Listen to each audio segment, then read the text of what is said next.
श्रीसूर्यसहस्रनामावलिः। ॐ सवित्रे नमः। ॐ भास्कराय नमः। ॐ भगाय नमः। ॐ भगवते नमः। ॐ सर्वलोकेशाय नमः। ॐ भूतेशाय नमः। ॐ भूतभावनाय नमः। ॐ भूतात्मने नमः। ॐ सृष्टिकर्त्रे नमः। ॐ स्रष्टे नमः। ॐ कर्त्रे नमः। ॐ हर्त्रे नमः। ॐ जगत्पतये नमः। ॐ आदित्याय नमः। ॐ वरदाय नमः। ॐ वीराय नमः। ॐ वीरलाय नमः। ॐ विश्वदीपनाय नमः। ॐ विश्वकृते नमः। ॐ विश्वहृदे नमः। ॐ भक्ताय नमः। ॐ भोक्त्रे नमः। ॐ भीमाय नमः। ॐ भयापहाय नमः। ॐ विश्वात्मने नमः। ॐ पुरुषाय नमः। ॐ साक्षिणे नमः। ॐ परं ब्रह्मणे नमः। ॐ परात्पराय नमः। ॐ प्रतापवते नमः। ॐ विश्वयोनये नमः। ॐ विश्वेशाय नमः। ॐ विश्वतोमुखाय नमः। ॐ कामिने नमः। ॐ योगिने नमः। ॐ महाबुद्धये नमः। ॐ मनस्विने नमः। ॐ मनवे नमः। ॐ अव्ययाय नमः। ॐ प्रजापतये नमः। ॐ विश्ववन्द्याय नमः। ॐ वन्दिताय नमः। ॐ भुवनेश्वराय नमः। ॐ भूतभव्यभविष्यात्मने नमः। ॐ तत्त्वात्मने नमः। ॐ ज्ञानवते नमः। ॐ गुणिने नमः। ॐ सात्विकाय नमः। ॐ राजसाय नमः। ॐ तामसाय नमः। ॐ तमस्विने नमः। ॐ करुणानिधये नमः। ॐ सहस्रकिरणाय नमः। ॐ भास्वते नमः। ॐ भार्गवाय नमः। ॐ भृगवे नमः। ॐ ईश्वराय नमः। ॐ निर्गुणाय नमः। ॐ निर्ममाय नमः। ॐ नित्याय नमः। ॐ नित्यानन्दाय नमः। ॐ निराश्रयाय नमः। ॐ तपस्विने नमः। ॐ कालकृते नमः। ॐ कालाय नमः। ॐ कमनीयतनवे नमः। ॐ कृशाय नमः। ॐ दुर्दर्शाय नमः। ॐ सुदशाय नमः। ॐ दाशाय नमः। ॐ दीनबन्धवे नमः। ॐ दयाकराय नमः। ॐ द्विभुजाय नमः। ॐ अष्टभुजाय नमः। ॐ धीराय नमः। ॐ दशबाहवे नमः। ॐ दशाधिकाय नमः। ॐ दशांशफलदाय नमः। ॐ विष्णवे नमः। ॐ जिगीषवे नमः। ॐ जयवते नमः। ॐ जयिने नमः। ॐ जटिलाय नमः। ॐ निर्भयाय नमः। ॐ भानवे नमः। ॐ पद्महस्ताय नमः। ॐ कुसीरकाय नमः।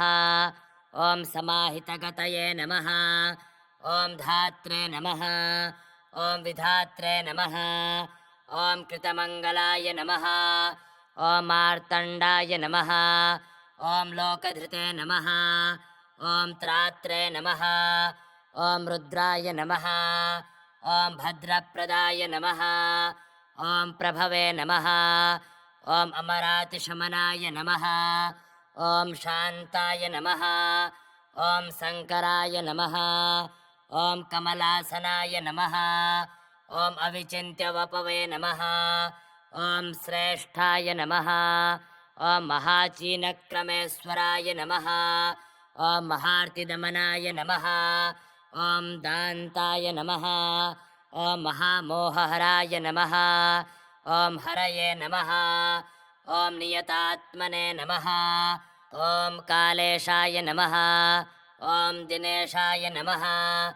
ॐ भक्तवत्सलाय नमः।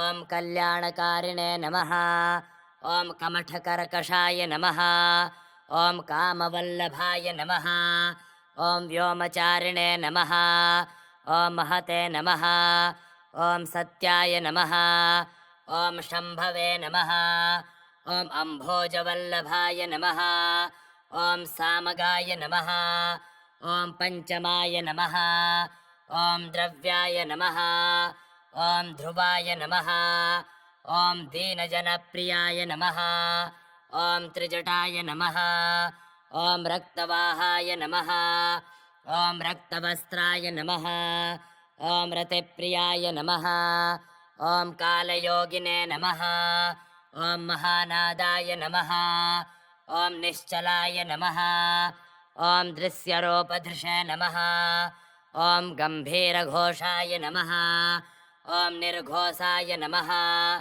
ॐ घटहस्ताय नमः ॐ महोमयाय नमः ॐ रक्ताम्बरधराय नमः ॐ रक्ताय नमः ॐ रक्तमाल्यानुलेपनाय नमः ॐ सहस्रहस्ताय नमः ॐ विजयाय नमः ॐ हरिगामिने नमः ॐ हरीश्वराय नमः ॐ मुण्डाय नमः ॐ कुण्डिने नमः ॐ भुजङ्गेशाय नमः ॐ रथिने नमः ॐ सुरथपूजिताय नमः ॐ न्यग्रोधवासिने नमः ॐ न्यग्रोधाय नमः ॐ वृक्षकर्णाय नमः ॐ कुलन्धराय नमः ॐ शिखिने नमः ॐ चण्डिने नमः ॐ जटिने नमः ॐ ज्वालिने नमः ॐ ज्वालातेजोमयाय नमः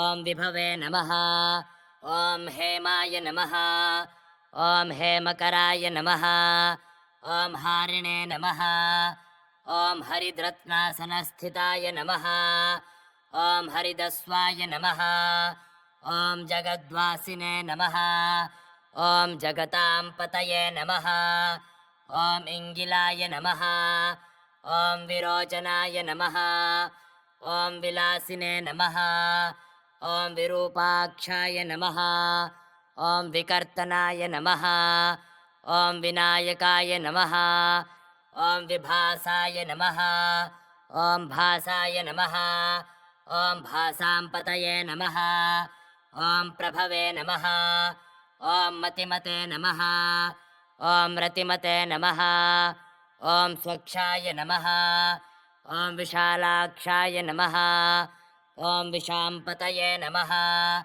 ॐ बालरूपाय नमः ॐ गिरिचराय नमः ॐ गीर्पतये नमः ॐ गोमतीपतये नमः ॐ गङ्गाधराय नमः ॐ गणाध्यक्षाय नमः ॐ गणसेव्याय नमः ॐ गणेश्वराय नमः ॐ गिरीशयनेनावासिने नमः ॐ सर्ववासिने नमः ॐ सतिप्रियाय नमः ॐ सत्यात्मकाय नमः ॐ सत्यधराय नमः ॐ सत्यसन्धाय नमः ॐ सहस्रगवे नमः ॐ अपारमहिम्ने नमः ॐ मुक्ताय नमः ॐ मुक्तिदाय नमः ॐ मोक्षकामदाय नमः ॐ मूर्तिमते नमः ॐ दुर्धराय नमः ॐ अमूर्तये नमः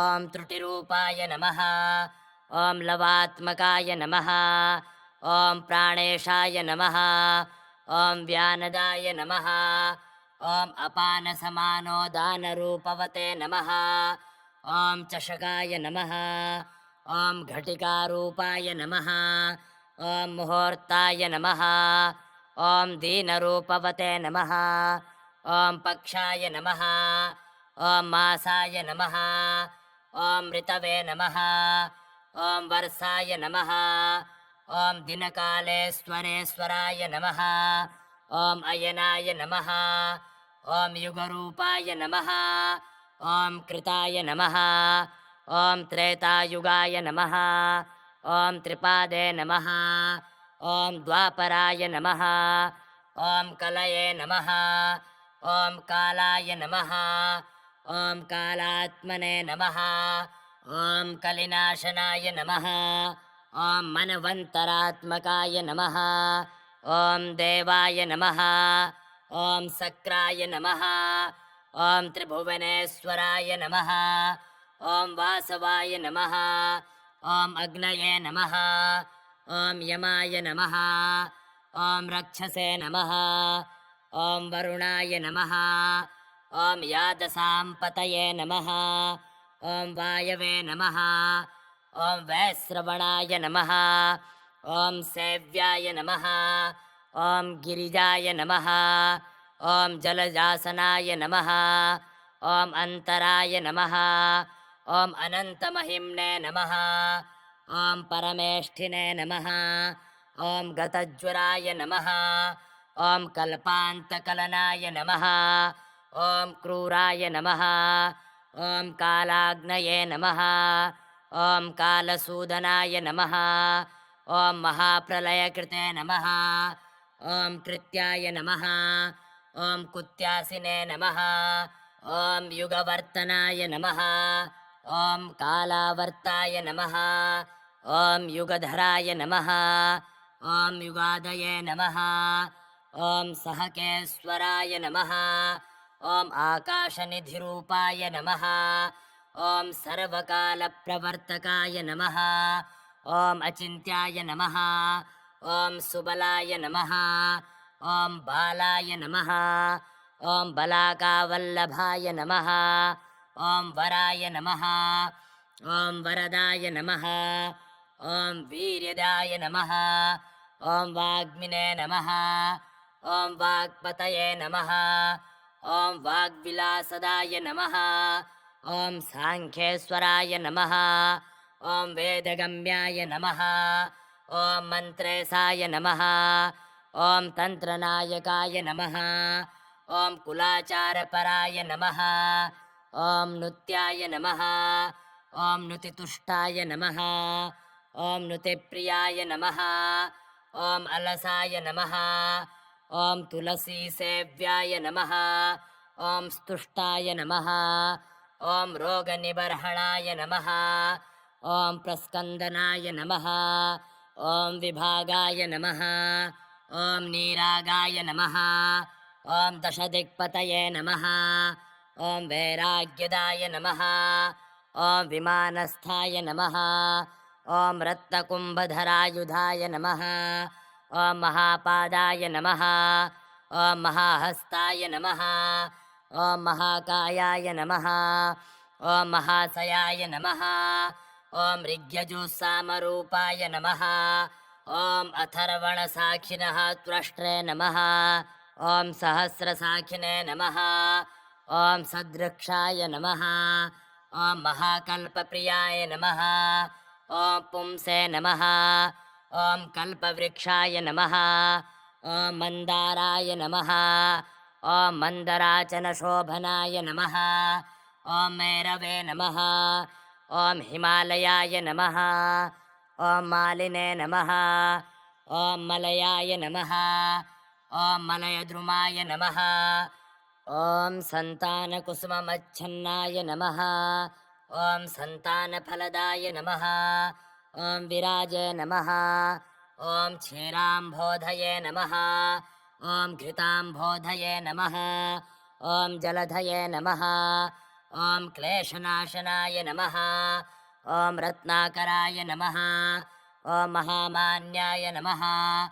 ॐ वेण्याय नमः ॐ वेणुधराय नमः ॐ वणिजे नमः ॐ वसन्ताय नमः ॐ मारसामन्ताय नमः ॐ ग्रीष्माय नमः ॐ कल्मषनाशनाय नमः ॐ वर्षाकालाय नमः ॐ वर्षपतये नमः ॐ शरदम्भोजवल्लभाय नमः ॐ हेमन्ताय नमः ॐ हेमकेयूराय नमः ॐ शिशिराय नमः ॐ शिशुवीर्यदाय नमः ॐ सुमतये नमः ॐ सुगतये नमः ॐ साधवे नमः ॐ विष्णवे नमः। ॐ साम्बाय नमः। ॐ अम्बिकासुताय नमः। ॐ सारग्रीवाय नमः। ॐ महाराजाय नमः। ॐ सुनन्दाय नमः। ॐ नन्दिसेविताय नमः। ॐ सुमेरुशिखिरावासिने नमः। ॐ सप्तपातालगोचराय नमः। ॐ आकाशचारिणे नमः। ॐ नित्यात्मने नमः। ॐ विभुजत्वविजयप्रदाय नमः। ॐ कुलकान्ताय नमः। ॐ कुलाधीशाय नमः। ॐ विनयिने नमः। ॐ विजयिने नमः। ॐ वियदे नमः। ॐ विश्वम्भराय नमः। ॐ वियच्चारिणे नमः। ॐ वियद्रोपाय नमः। ॐ वियद्रथाय नमः। ॐ सुरथाय नमः। ॐ सुगतस्तुत्याय नमः। ॐ वेणुवादनतत्पराय नमः। ॐ गोपालाय नमः। ॐ गोमयाय नमः। ॐ गोप्त्रे नमः। ॐ प्रतिष्ठायिने नमः। ॐ प्रजापतये नमः। ॐ आवेदनीयाय नमः। ॐ वेदाक्षाय नमः। ॐ महादिव्यवपवे नमः। ॐ सुराजे नमः। ॐ निर्जीवाय नमः। ॐ जीवनाय नमः। ॐ मन्त्रिणे नमः। ॐ महार्णवनिनादभृते नमः। ॐ वसवे नमः। ॐ आवर्तनाय नमः। ॐ नित्याय नमः। ॐ सर्वाम्नाय प्रभवे नमः। ॐ सुधिये नमः। ॐ न्यायनिर्वापणाय नमः। ॐ शूलिने नमः। ॐ कपालिने नमः। ॐ पद्ममध्यगाय नमः। ॐ त्रिकोणनिलयाय नमः। ॐ चैत्याय नमः। ॐ बिन्दुमण्डलमध्यगाय नमः। ॐ बहुमालाय नमः। ॐ महामालाय नमः। ॐ दिव्यमालाधराय नमः। ॐ जपाय नमः। ॐ जपाकुसुमसङ्काशाय नमः। ॐ जपपूजाफलप्रदाय नमः। ॐ सहस्रमूर्ध्ने नमः। ॐ देवेन्द्राय नमः। ॐ सहस्रनयनाय नमः। ॐ रवये नमः। ॐ सर्वतत्त्वाश्रयाय नमः। ॐ ब्रध्नाय नमः। ॐ वीरवन्द्याय नमः। ॐ विभावसवे नमः। ॐ विश्वावसवे नमः। ॐ वसुपतये नमः। ॐ वसुनाथाय नमः। ॐ विसर्गवते नमः। ॐ आदये नमः। ॐ आदित्यलोकेशाय नमः। ॐ सर्वगामिने नमः। ॐ कलाश्रयाय नमः। ॐ भोगेशाय नमः। ॐ देवदेवेन्द्राय नमः। ॐ नरेन्द्राय नमः। ॐ हव्यवाहनाय नमः। ॐ विद्याधरेशाय नमः। ॐ विद्येशाय नमः। ॐ यक्षेशाय नमः। ॐ रक्षणाय नमः। ॐ गुरवे नमः। ॐ रक्षकुलेकवरदाय नमः। ॐ गन्धर्वकुलपूजिताय नमः। ॐ अप्सरोवन्दिताय नमः। ॐ अजप्याय नमः। ॐ जेत्रे नमः। ॐ दैत्यनिबर्हणाय नमः। ॐ गुह्यकेशाय नमः। ॐ पिशाचेशाय नमः। ॐ किन्नरीपूजिताय नमः। ॐ कुजाय नमः। ॐ सिद्धसेव्याय नमः। ॐ समाम्नायाय नमः। ॐ साधुसेव्याय नमः। ॐ सरित्पतये नमः। ॐ ललाटाक्षाय नमः। ॐ विश्वदेहाय नमः। ॐ नियमिने नमः। ॐ नियतेन्द्रियाय नमः। ॐ अर्काय नमः। ॐ अर्ककान्तररत्नेशाय नमः। ॐ अनन्तबाहवे नमः। ॐ अलोपकाय नमः। ॐ अलिपात्रधराय नमः। ॐ अनङ्गाय नमः। ॐ अम्बरेशाय नमः। ॐ अम्बराश्रयाय नमः। ॐ अकारमातृकानाथाय नमः। ॐ देवानामादये नमः। ॐ आकृतये नमः। ॐ आरोग्यकारिणे नमः ॐ आनन्दविग्रहाय नमः ॐ निग्रहाय नमः ॐ ग्रहाय नमः ॐ आलोककृते नमः ॐ आदित्याय नमः ॐ वीरादित्याय नमः ॐ प्रजाधिपाय नमः ॐ आकाशरूपाय नमः ॐ स्वाकाराय नमः ॐ इन्द्रादिसुरपूजिताय नमः ॐ इन्दिरापूजिताय नमः ॐ इन्दवे नमः ॐ इन्द्रलोकाश्रयस्थिताय नमः ॐ ईशानाय नमः ॐ ईश्वराय नमः ॐ चन्द्राय नमः ॐ ईशाय नमः ॐ ईकारवल्लभाय नमः ॐ उन्नतास्याय नमः ॐ उर्वपुसे नमः ॐ उन्नताराद्रिचराय नमः ॐ गुरवे नमः ॐ उत्पलाय नमः ॐ उच्चलत्केतवे नमः ॐ उच्चैर्यहयगतवे नमः ॐ सुखिने नमः ॐ उकाराकारसुखिताय नमः ॐ ऊष्माय नमः ॐ निधये नमः ॐ ऊषणाय नमः ॐ अनूरुसारथये नमः ॐ ऊष्णभानवे नमः ॐ ऊकारवल्लभाय नमः ॐ ऋणहर्त्रे नमः ॐ ऋलिहस्ताय नमः ॐ ऋरभूषणभूषिताय नमः ॐ लिप्ताङ्गाय नमः ॐ लईमनुस्थायिने नमः ॐ लिलिर्गण्डयुगोज्ज्वलाय नमः ॐ एळाङ्कामृतदाय नमः ॐ चीनपट्टभृते नमः ॐ बहुगोचराय नमः ॐ एकचक्रधराय नमः ॐ एकाय नमः ॐ अनेकचक्षुषे नमः ॐ ऐक्यदाय नमः ॐ एकारबीजरमणाय नमः ॐ ओष्ठामृताकराय नमः ॐ ओंकारकारणं ब्रह्मणे नमः ॐ ओंकाराय नमः ॐ औचित्यमण्डलाय नमः ॐ औदन्तालिरहिताय नमः ॐ महिताय नमः ॐ महतां पतये नमः ॐ विद्याभूषणाय नमः ॐ भूस्याय नमः ॐ लक्ष्मीशाय नमः ॐ अम्बीजरूपवते नमः ॐ अहस्वरूपाय नमः ॐ स्वरमयाय नमः ॐ सर्वस्वपरात्मकाय नमः ॐ अहस्वरूपमन्त्राङ्गाय नमः ॐ कलिकालनिवर्तकाय नमः ॐ कर्मेकवरदाय नमः ॐ कर्मसाक्षिणे नमः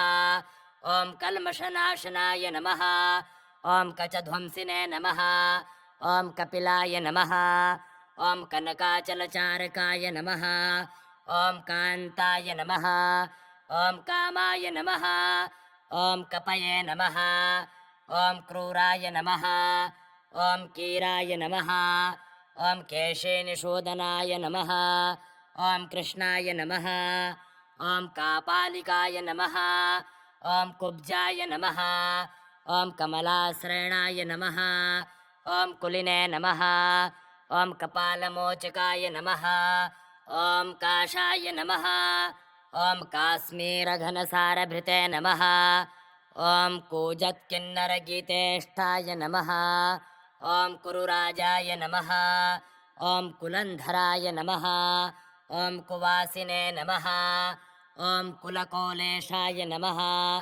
ॐ ककाराक्षरमण्डनाय नमः ॐ खवासिने नमः ॐ खेटकेशानाय नमः ॐ खड्गमुण्डधराय नमः ॐ खगाय नमः ॐ खगेश्वराय नमः ॐ खचराय नमः ॐ खेचरीगणसेविताय नमः ॐ खरांशवे नमः ॐ खेटकधराय नमः ॐ खलहर्त्रे नमः ॐ खवर्णकाय नमः ॐ गन्त्रे नमः ॐ गीतप्रियाय नमः ॐ गेयाय नमः ॐ गयावासिने नमः ॐ गणाश्रयाय नमः ॐ गुणातीताय नमः ॐ गोलगतये नमः ॐ गुच्छलाय नमः ॐ गुणिसेविताय नमः ॐ गदाधराय नमः ॐ गदहराय नमः ॐ गाङ्गेयवरदाय नमः ॐ प्रगिने नमः ॐ गिङ्गिलाय नमः ॐ गटिलाय नमः ॐ गान्ताय नमः ॐ गकाराक्षरभास्कराय नमः ॐ घृणिमते नमः ॐ घुरुगुरारावाय नमः ॐ घण्टाहस्ताय नमः ॐ घटाकराय नमः ॐ घनच्छन्नाय नमः ॐ घनगतये नमः ॐ घनवाहननर्पिताय नमः ॐ डान्ताय नमः ॐ डेशाय नमः ॐ डकाराङ्गाय नमः ॐ चन्द्रकुङ्कुमवासिताय नमः ॐ चन्द्राश्रयाय नमः ॐ चन्द्रधराय नमः ॐ अच्युताय नमः ॐ चम्पकसन्निभाय नमः ॐ चामीकरप्रभाय नमः ॐ चण्डभानवे नमः ॐ चण्डेशवल्लभाय नमः ॐ चञ्चच्चकोरकोकेष्टाय नमः ॐ चपलाय नमः ॐ चपलाश्रयाय नमः ॐ चलत्पताकाय नमः ॐ चण्डाद्रये नमः ॐ चीवरेकधराय नमः ॐ अचराय नमः ॐ चित्कलावर्धिताय नमः ॐ चिन्त्याय नमः ॐ चिन्ताध्वंसिने नमः ॐ च वर्णवते नमः ॐ छत्रभृते नमः ॐ छलहृते नमः ॐ छन्दसे नमः ॐ छूरिकाछिन्नविग्रहाय नमः ॐ जाम्बूनदाङ्गदाय नमः ॐ अजाताय नमः ॐ जिनेन्द्राय नमः ॐ जम्बुवल्लभाय नमः ॐ जम्बारये नमः ॐ जङ्गिटाय नमः ॐ जङ्गिने नमः ॐ जनलोकतमोपहाय नमः ॐ जयकारिणे नमः ॐ जगद्धर्त्रे नमः ॐ जरामृत्युविनाशनाय नमः ॐ जगत्रात्रे नमः ॐ जगद्धात्रे नमः ॐ जगद्धेयाय नमः ॐ जगन्निधये नमः ॐ जगत्साक्षिणे नमः ॐ जगच्चक्षुषे नमः ॐ जगन्नाथप्रियाय नमः ॐ अजिताय नमः ॐ जकाराकारमुकुटाय नमः ॐ झञ्झाछन्नाकृतये नमः ॐ झटाय नमः ॐ झिल्लीश्वराय नमः ॐ झकारेशाय नमः ॐ झज्जाङ्गुलिकराम्बुजाय नमः ॐ झञ्झाक्षराञ्चिताय नमः ॐ टङ्काय नमः ॐ टिट्टिभासनस्थिताय नमः ॐ टीतकाराय नमः ॐ टङ्कधारिणे नमः ॐ ठस्वरूपाय नमः ॐ ठठाधिपाय नमः ॐ डम्भराय नमः ॐ डामरवे नमः ॐ डिण्डिने नमः ॐ डामरीशाय नमः ॐ डलाकृतये नमः ॐ डाकिनीसेविताय नमः ॐ ढाढिने नमः ॐ ढढगुल्फागुलिप्रभाय नमः ॐ णेसप्रियाय नमः ॐ णवर्णेशाय नमः ॐ णकारपदपङ्कजाय नमः ॐ ताराधिपेश्वराय नमः ॐ तथ्याय नमः ॐ तन्त्रीवादनतत्पराय नमः ॐ त्रिपुरेशाय नमः ॐ त्रिनेत्रेशाय नमः ॐ त्रयीतनवे नमः ॐ अधोक्षजाय नमः ॐ तामाय नमः ॐ तामरश्रेष्ठाय नमः ॐ तमोहर्त्रे नमः ॐ तमोरिपवे नमः ॐ तन्द्राहर्त्रे नमः ॐ तमोरूपाय नमः ॐ तपसां फलदायकाय नमः ॐ तुट्यादिकलनाकान्ताय नमः ॐ तकाराक्षरभूषणाय नमः ॐ स्थाणवे नमः ॐ स्थलिने नमः ॐ स्थिताय नमः ॐ नित्याय नमः ॐ स्थविराय नमः ॐ स्थिण्डिलाय नमः ॐ स्थिराय स्थूलाय नमः ॐ थकारजानवे नमः ॐ अध्यात्मने नमः ॐ देवनायकनायकाय नमः ॐ दुर्जयाय नमः ॐ दुःखग्ने नमः ॐ दात्रे नमः ॐ दारिद्र्यच्छेदनाय नमः ॐ दमिने नमः ॐ दौर्भाग्यहर्त्रे नमः ॐ देवेन्द्राय नमः ॐ द्वादशाराब्जमध्यगाय नमः ॐ द्वादशान्तेकवशतये नमः ॐ द्वादशात्मने नमः ॐ दिवस्पतये नमः ॐ दुर्गमाय नमः ॐ दैत्यशमनाय नमः ॐ दूरगाय नमः ॐ दुरतिक्रमाय नमः ॐ दुर्धेयाय नमः ॐ दुष्टवसङ्घ्नाय नमः ॐ दयानाथाय नमः ॐ दयाकुलाय नमः ॐ दामोदराय नमः ॐ दीधितिमते नमः ॐ दकाराक्षरमातृकाय नमः ॐ धर्मबन्धवे नमः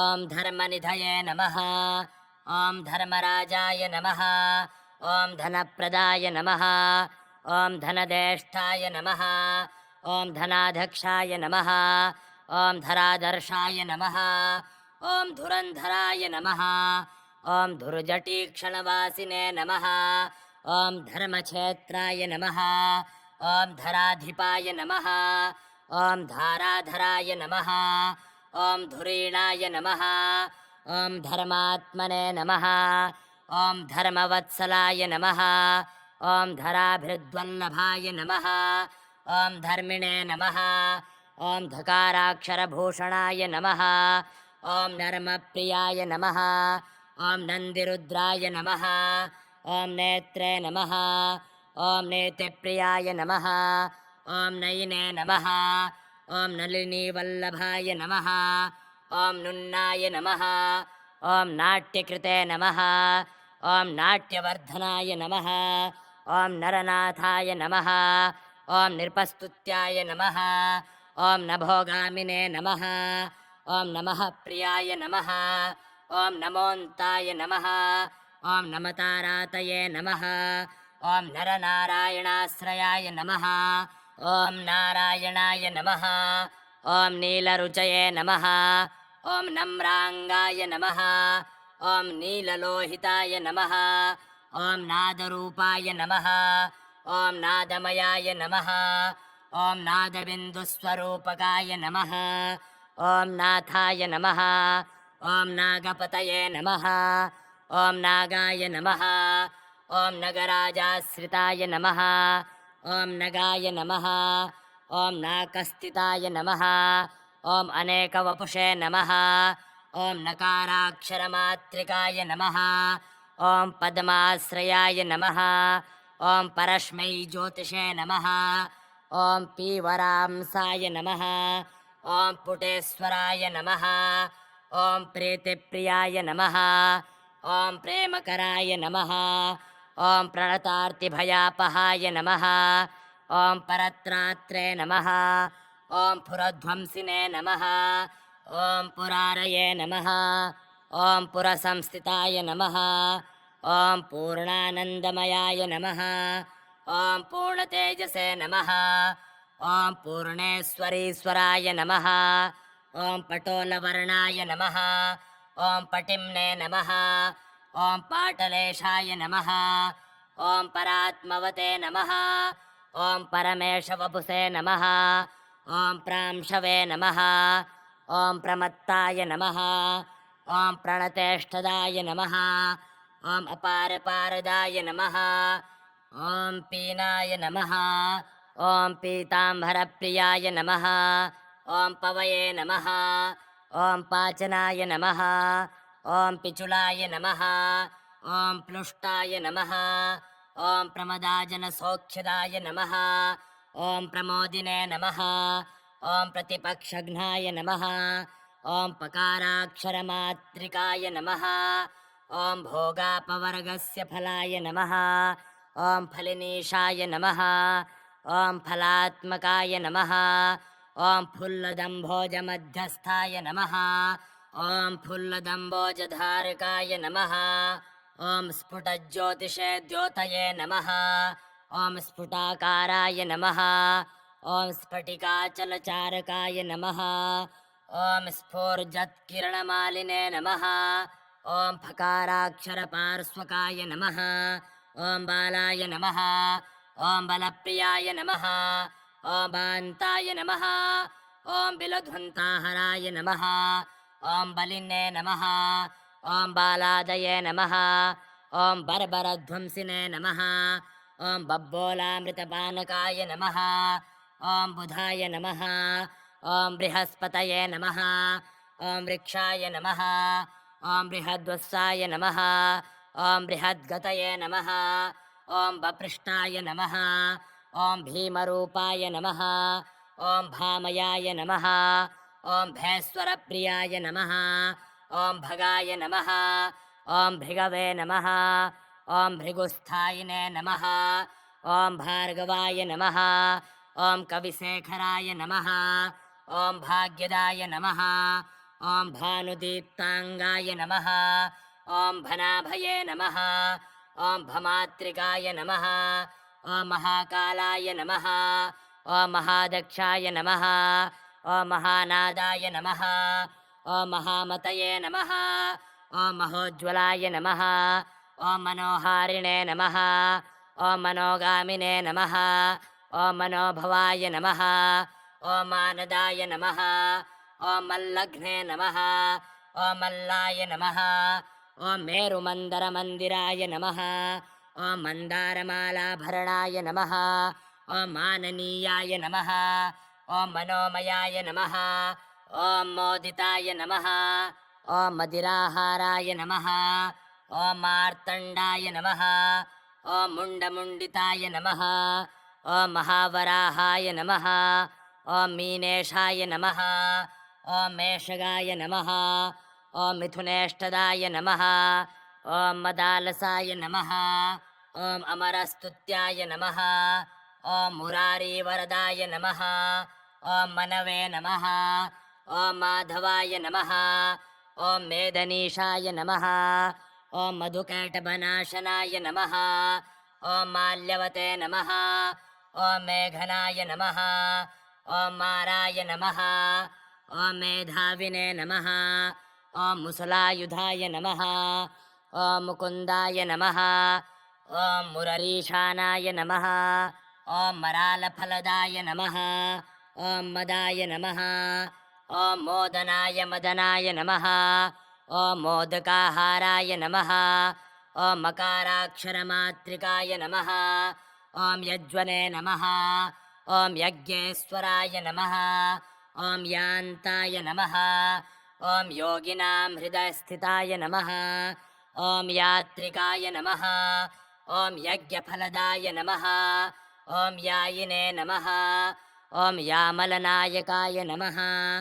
ॐ योगनिद्राप्रियाय नमः ॐ योगकारणाय नमः ॐ योगिवत्सलाय नमः ॐ यष्टिधारिणे नमः ॐ यन्त्रेशाय नमः ॐ योनिमण्डलमध्यगाय नमः ॐ युत्सोजयदाय नमः ॐ योद्धदे नमः ॐ युगधर्मानुवर्तकाय नमः ॐ योगिनीचक्रमध्यस्थाय नमः ॐ युगलेश्वरपूजिताय नमः ॐ यान्ताय नमः ॐ यक्षेकतिलकाय नमः ॐ यकाराक्षरभूषणाय नमः ॐ रामाय नमः ॐ रमणशीलाय नमः ॐ रत्नभानवे नमः ॐ उरुप्रियाय नमः ॐ रत्नमौलिने नमः ॐ रत्नतुङ्गाय नमः ॐ रत्नपीठान्तरस्थिताय नमः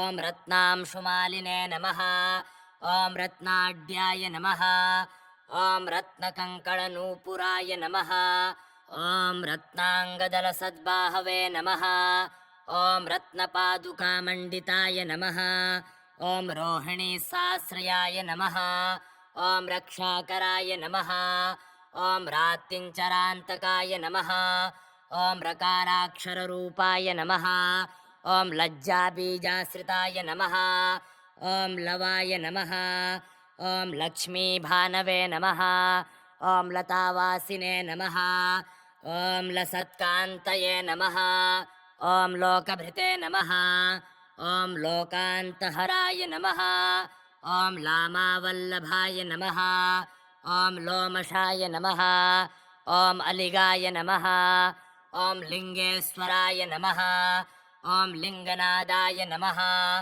ॐ लीलाकारिणे नमः ॐ ललम्बुसाय नमः ॐ लक्ष्मीवते नमः ॐ लोकविध्वंसिने नमः ॐ लकाराक्षरभूषणाय नमः ॐ वामनाय नमः ॐ वीरवीरेन्द्राय नमः ॐ वाचालाय नमः ॐ वाग्वतीप्रियाय नमः ॐ वाचामगोचराय नमः ॐ वान्ताय नमः ॐ वीणावेणुधराय नमः ॐ वनाय नमः ॐ वाग्भवाय नमः ॐ वालिषध्वंसिने नमः ॐ विद्यानायकनायकाय नमः ॐ वकारमातृकामौलये नमः ॐ शाम्भवेष्टप्रदाय नमः ॐ शुक्राय नमः ॐ शशिने नमः ॐ शोभाकराय नमः ॐ शान्ताय नमः ॐ शान्तिकृते नमः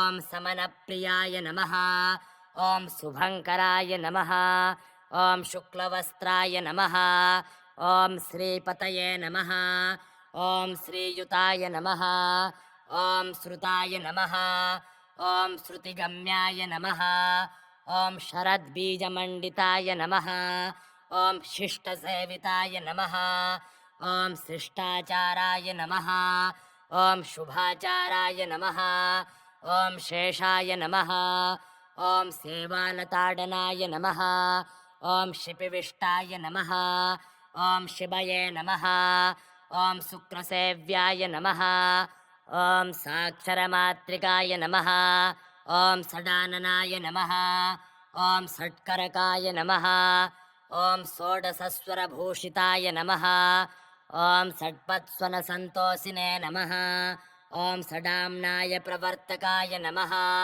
ॐ षड्रसास्वान्दसन्तुष्टाय नमः ॐ सकाराक्षरमातृकाय नमः ॐ सूर्यभानवे नमः ॐ सूरभानवे नमः ॐ सूरिभानवे नमः ॐ सुखाकराय नमः ॐ समस्तदैत्यवंशघ्नाय नमः ॐ समस्तसुरसेविताय नमः ॐ समस्तसाधकेशानाय नमः ॐ समस्तकुलशेखराय नमः ॐ सुरसूर्याय नमः ॐ सुधासूर्याय नमः ॐ स्वः सूर्याय नमः ॐ साक्षरेश्वराय नमः ॐ हरित्सूर्याय नमः ॐ हरिद्भानवे नमः ॐ हविर्भुजे नमः ॐ हव्यवाहनाय नमः ॐ हालासूर्याय नमः ॐ होमसूर्याय नमः ॐ हुतसूर्याय नमः